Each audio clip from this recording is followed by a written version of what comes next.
4.000 anos atrás, o Criador do Universo fez uma aliança eterna com Abraão. Toda a terra, do Eufrates até o rio Nilo, pertence aos filhos de Israel. Ondas de choque vai abalar a terra quando o céu descer para cumprir essa promessa. No Novo Testamento, Shimon Kifa disse que os escritos de Shaul eram muito difíceis de entender, e aqueles que são ignorantes da Torá torcem suas palavras e acabam destruindo-as a si mesmo, e as pessoas que ouvem os seus sermões falsos. Shaul, comumente chamado de Paulo, o apóstolo, constantemente citou a Torá, os 5 livros de Moisés, as mesmas escrituras que os barianos pesquisaram para provar seus ensinamentos. Mas apesar de advertê-los repetidamente, a igreja moderna cristã tem virado suas caras às instruções de Deus e tem adotado os rituais, as filosofias e as tradições de adoração do Deus Sol babilônico. Mas assim como Jeremias profetizou, nos últimos dias os gentios clamarão em arrependimento. Em verdade, herdamos nada mais que mentiras de nossos pais. Nós herdamos a adoração dos deuses pagãos. Eu sou Mike Rood. Prepare-se para um rude despertar.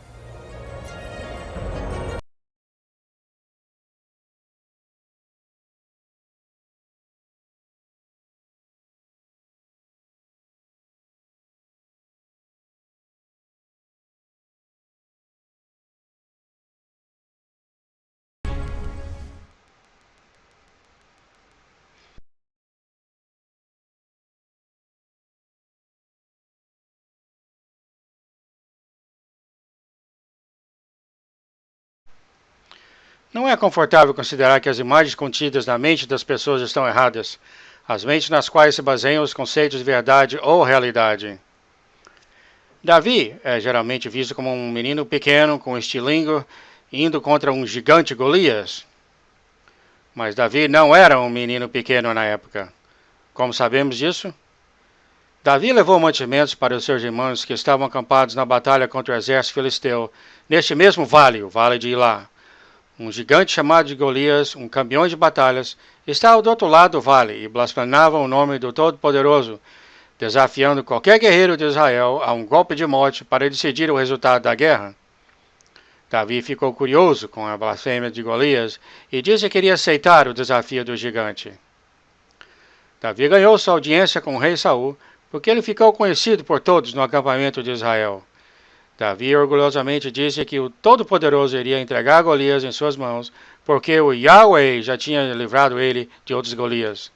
Davi disse que durante os seus trabalhos como pastor, ele tinha lutado contra um urso no chão, libertou um cordeiro de suas garras e bateu no urso até a morte com um pedaço de pau.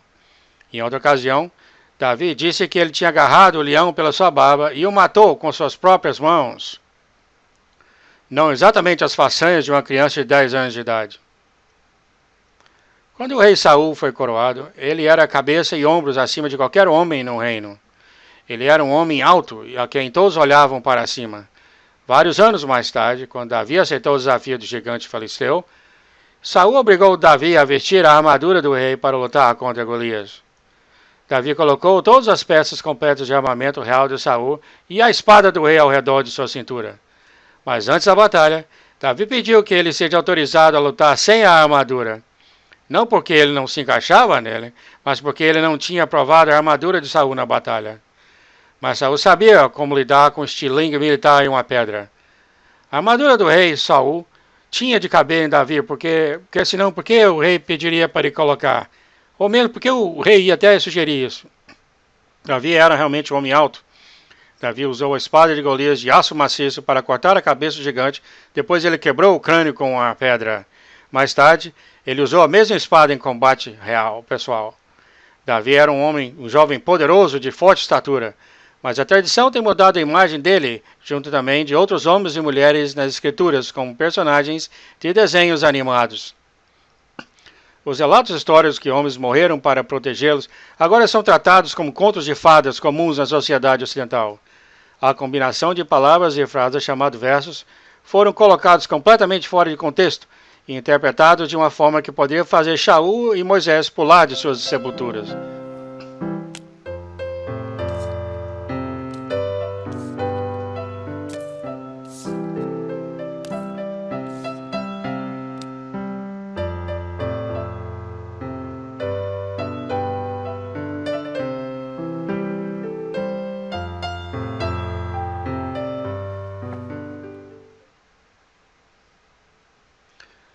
Na carta de Shaul para os santos em Colossos, ele instruiu aos que aceitaram o Messias Yeshua para ser muito diligente em seus esforços para segui-lo.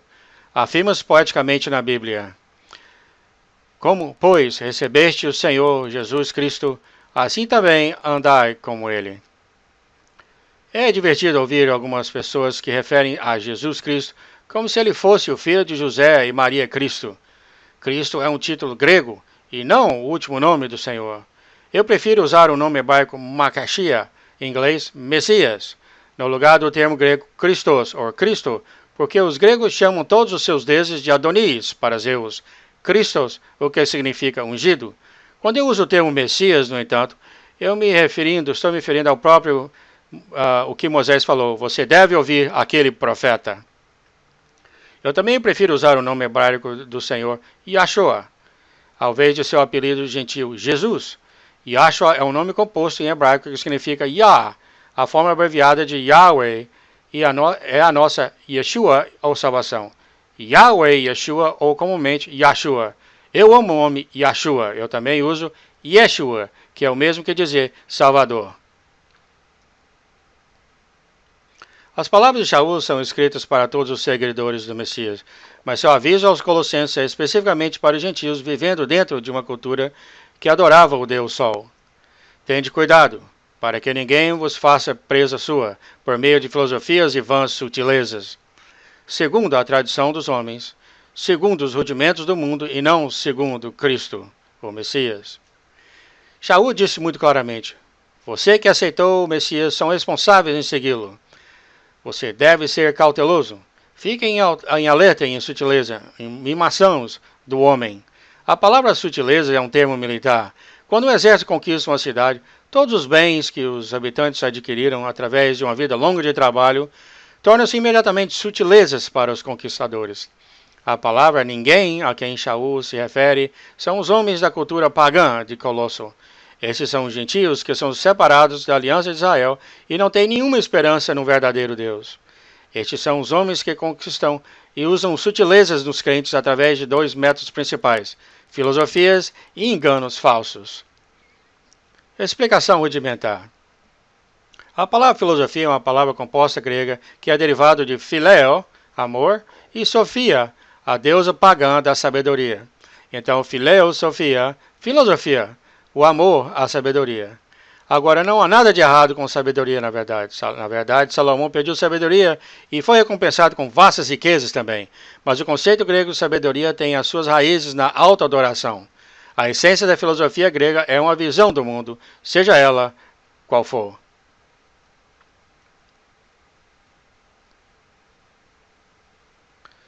Depois que as necessidades básicas de alimento, roupas e abrigo são satisfeitas, a necessidade primordial do homem é entender o propósito dessa existência física consciente que chamamos de vida. Como seres inteligentes, precisamos de uma razão de nossa existência e precisamos de um mecanismo para a nossa existência. Os animais não têm essa necessidade espiritual. Uma vaca sente-se satisfeita em dar leite.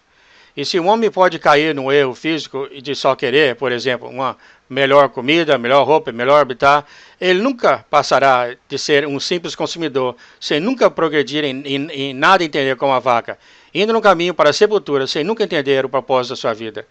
Quando alguém admite que não sabe o significado da vida, e ele não sabe se existe ou não um Criador que tem um plano para todo esse universo, ele se refere a si mesmo como agnóstico, em grego, sem e gnóstico, conhecimento. É a admissão assombrosa que ele simplesmente não sabe de nada.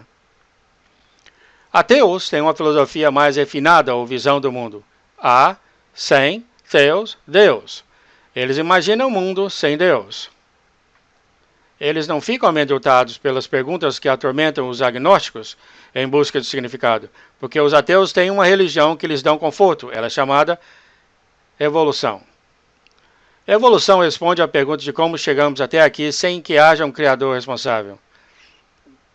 Sim, a evolução é uma religião, mas que carece de qualquer traço de evidência do mundo científico e que, de fato, quebra várias das leis comprovadas pela ciência, como a segunda lei da termodinâmica. Mas na religião da evolução, a fé não demanda fatos, baseia-se numa visão do mundo que não há criador e nenhuma quantidade de evidências vai abalar aqueles que encostam na negação e ignorância. Eu também tenho uma filosofia, uma visão do mundo, e é paralelamente expressada na carta de Paulo aos Hebreus Messiânicos, capítulo 11, versículo 1. Deus é, e Ele é um galador dos que o buscam.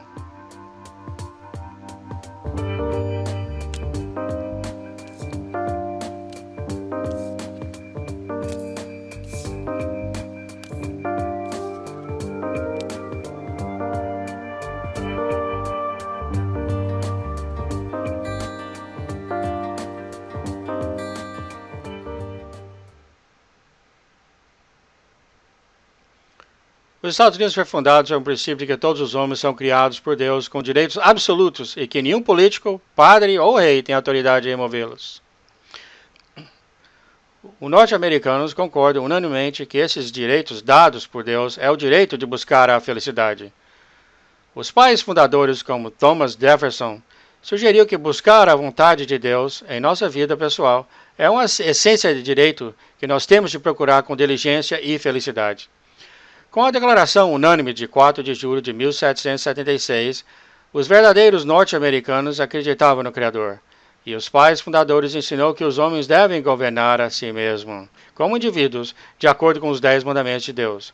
Com os direitos dados por Deus, vem também a responsabilidade dada por Deus, e não fazer o que você quer, a filosofia do ateu. Vamos continuar. Tende cuidado, para que ninguém vos faça presa sua, por meio de filosofias e vãs sutilezas.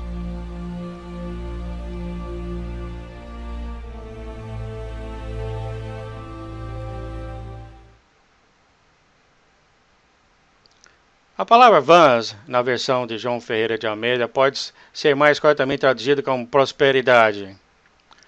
É a busca por coisas que tão facilmente nos engana. Lemos no Evangelho de Mateus que Satanás tentou o Messias com todo o poder, riqueza e glória do mundo. Satanás ofereceu dar a ele tudo, e se ele simplesmente o adorasse. A promessa do poder pessoal, riqueza e glória é a arma que Satanás continua a usar diante de nossa cara. A busca de riqueza nos mantém no caminho perseguindo um sonho até a sepultura, em vez de seguir os caminhos de nosso Messias. Tende cuidado, para que ninguém vos faça presa sua, por meio de filosofias e vãs sutilezas, segundo a tradição dos homens. A palavra segundo é utilizada como uma posição em determinado tempo. Aqueles que aceitaram o Messias têm que ter muito cuidado e seguir segundo ele, e ter cuidado com os pagãos que vão tentar enganá-los usando a visão torcida do mundo e levá-los a perseguir as riquezas que o mundo oferece. Como esse engano acontece? Seguindo inocentemente as tradições dos homens. A palavra tradição é derivada do latim tradiere, que significa colocar nas mãos dos outros. Segundo as coisas que os pagãos colocam em nossas mãos, podemos ser arrancados da recompensa pela qual temos trabalhado toda a nossa vida. Quando voltarmos, vamos olhar para uma dessas tradições pagãs que destruiu as vidas de centenas de cristãos que pensavam que estavam seguindo o Messias. Lembro no livro de Ruth que Elimelec e a sua família deixaram Belém durante uma seca e viajou para o leste de Israel, na terra de Moabe. Os moabitas eram adoradores do deus pagão da prosperidade, Camós. Era o mesmo deus barrigudo pagão feito de ferro fundido que seus parentes amonitas adoraram pelo nome de Moloque. Ambos usavam o chapéu de barreque frígio, o chapéu oficial de ambos Tamuz na Babilônia e depois Mitra em Roma. Na época do solstício de inverno, 25 de dezembro no calendário antigo, eles tinham um dia público em massa das crianças. Massa significa sacrifício. Os sacrifícios aqueciam um fogo ardente à imagem de ferro de seu deus pagão, transformando o seu deus barrigudo numa brasa vermelha quentíssima. As pessoas faziam listas longas de seus desejos e oravam a seus deuses da prosperidade, pouco antes de colocar seus filhos infantis no colo ardendo em brasa de seu deus com seu chapéu barreque frígio. Como os bebês foram totalmente queimados no dia 25 de dezembro desse sacrifício, em massa das crianças, as pessoas tinham certeza de que o seu sacrifício seria recompensado no ano que vinha.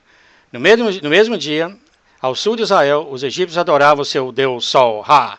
Uma escritura antiga egípcia mostra Ra castrando a si mesmo assim como a lenda grega conta que Deus Atis realizando a mesma cirurgia em si mesmo. Adoradores de Ra pendurariam bolas de ouro e prata em uma palmeira na posição vertical, como Jeremias escreveu, e colocavam seus presentes na árvore decorada desse Deus Sol com bolas de ouro e a prata significando os testículos de Ra. Este costume insignificante se realizava no aniversário de Ra, em 25 de dezembro. Quando Israel adotou esses costumes, eles usaram uma árvore verde que eles cortaram da floresta com um machado. Eles erguiam elas em suas casas com a ajuda de um martelo e pregos para que a árvore não se caísse, e decoravam elas com bolas de ouro e prata. Deus chama esse festival uma abominação. Nos anos 1600 era ilegal ter uma árvore de Natal ou até mesmo um culto de Natal na América do Norte. Os peregrinos sabiam que isso era um culto puro do Deus Sol pagão. Agora não se ofenda, porque eu estou te falando essas coisas. Seja ofendido, porque essas abominações têm passado sem nenhum desafio pelo cristianismo paganizado moderno. Essas práticas ocultas mudaram muito pouco desde que foram traduzidos para a nossa cultura. Um mês antes do aniversário de Tammuz, pedimos aos nossos filhos para fazer listas longas de presentes para esse Deus vermelho, barrigudo de prosperidade, e depois colocamos nossas crianças amedotadas no colo desses deuses, que fica sentado no seu trono de área de compras em shopping, vestindo seu chapéu de barrete frígio. Na véspera de Natal, ele desce pela chaminé e entrega presentes sobre a árvore verde decorada com bolas de ouro e prata.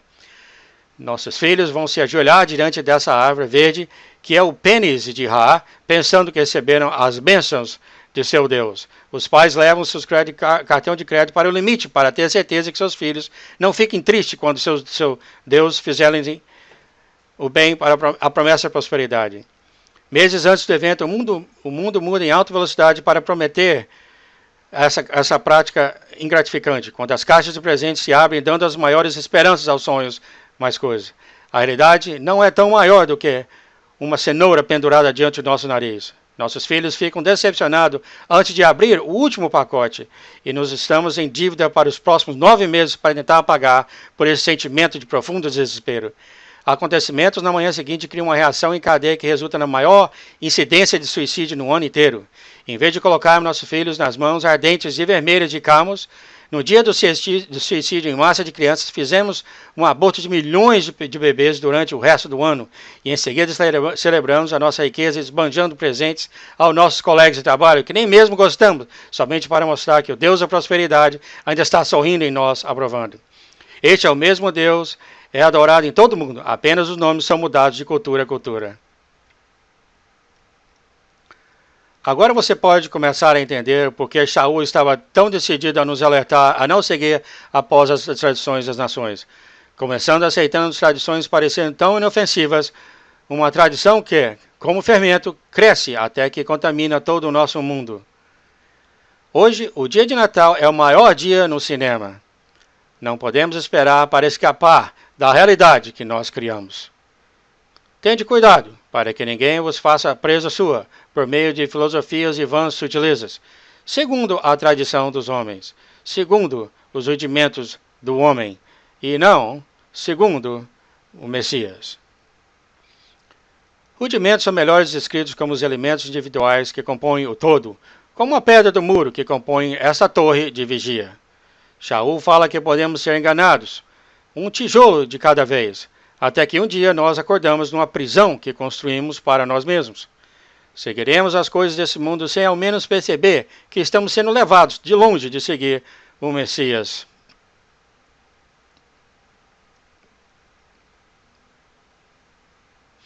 Por causa da nossa ignorância geral da Torá, muitas pessoas não conseguem perceber que Shaul cita continuamente a Torá através de seus escritos. Devarim dá a base da sua advertência aos crentes gentios. Guarda-te, ou tenha cuidado, que não te enlaces, ou seja, mimado. Segundo, mas quem? Os adoradores pagãos do Deus Sol. Tenha cuidado, vós mesmos, para que não façam as mesmas coisas como ele. Não pergunte como essas nações seguem a seus deuses, e não faça a mesma coisa com Yahweh, seu Deus. Yahweh odeia quando eles queimam seus filhos e filhas no altar, sacrificando para aqueles deuses. Quando Deus criou Adão, ele sabia que estava criando que ia adorar festas, mas ele deu instruções claras de como ele queria que seu povo festejasse. 3 vezes por ano você terá uma festa para mim, mas do jeito que eu descrever. Os próximos versos da carta de Shaul nos lembram que quando aceitamos o Messias, nossos velhos caminhos pecaminosos terão de morrer e temos que nos tornar uma nova criação. Quando somos obedientes no batismo, nosso homem velho e os pecados da carne são enterrados com ele. Shaul em seguida dá um poderoso resumo. Portanto, que ninguém vos engane. A palavra, portanto, é uma conjunção que implica que você morreu neste mundo pagão, ou sem Deus, e que agora você é responsável em seguir o Messias e manter-se longe de ser tomado como reféns pelas culturas pagãs em que você se encontra. Portanto, você não é para deixar qualquer adorador do Deus Sol pagão te julgar, pelo comer, ou pelo beber, ou por causa dos dias da festa, ou da lua nova, ou dos sábados, que são sombras das coisas futuras. Todos os elementos dentro das festas do Senhor são realmente imagens proféticas de sombras de boas coisas vindouras. Eles são o meio pelo qual o Criador nos diz as coisas que o Messias deve cumprir. Mas os pagãos querem nos colocar sobre as suas regras e rituais. Eles querem que a gente segue as suas tradições e os seus deuses. Eu me recuso a me submeter ao seu sistema pervertido. Eles não serão o meu juiz. Mas se eles não podem me julgar no que eu posso, ou não pode comer na forma como eu respeito os dias santos bíblicos, que são todos contados pelo aparecimento da lua nova, ou comemoração dos sábados de Deus, então, quem é esse que vai julgar as celebrações que gostamos? O corpo do Messias. A Bíblia nos diz, mas o corpo é de Cristo.